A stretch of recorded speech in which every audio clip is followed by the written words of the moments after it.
curious and unexpected thing about this mill is that not long after we bought it, my boys were digging an excavation for a goldfish pond up in the top garden.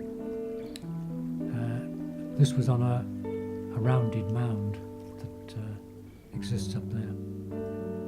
And they came across, after a short dig, what they thought was a bowl. In fact, it was a human skull.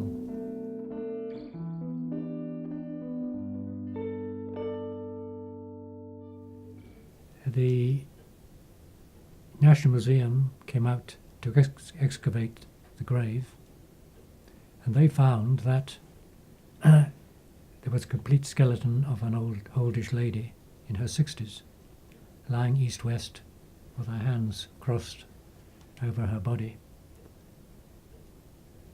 After a week's excavation, they took the bones away for analysis and dating. The bones were apparently sent, or sampled bone was sent to Holland for radiocarbon dating, and amazingly the results showed that the body had been there for over 1,000 years, because it came out about 500 AD. So who these people were, there's several bodies up there, we shall never know.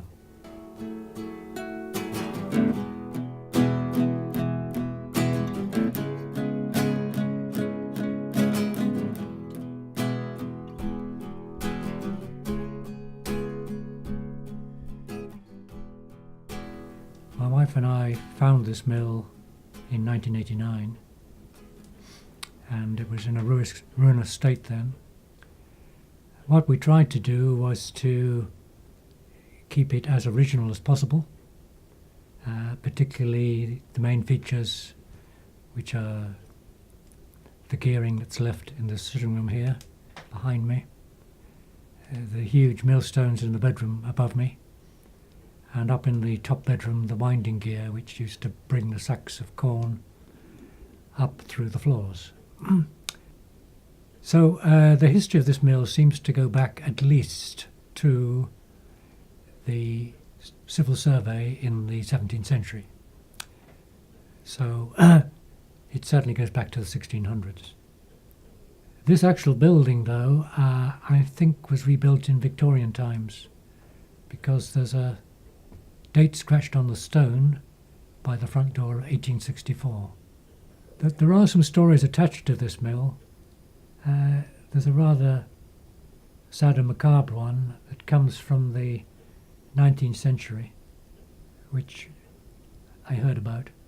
I haven't seen any authenticated proof of it, but apparently what happened was one of the miller's wives, who had long auburn hair, was calling to the men one day to come in for a meal, and sadly her hair got caught in the mill machinery here.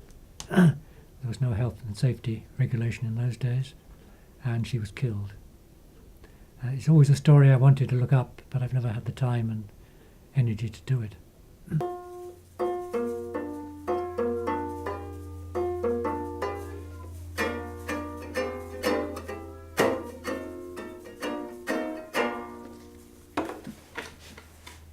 I asked my love to take a walk, just a little walk, down beside where the waters flow, down on the bank of the Ohio, and only say that you'll be mine, and in your arms their arms entwined, down beside where the waters flow, down by the bank of the Ohio. So it goes on.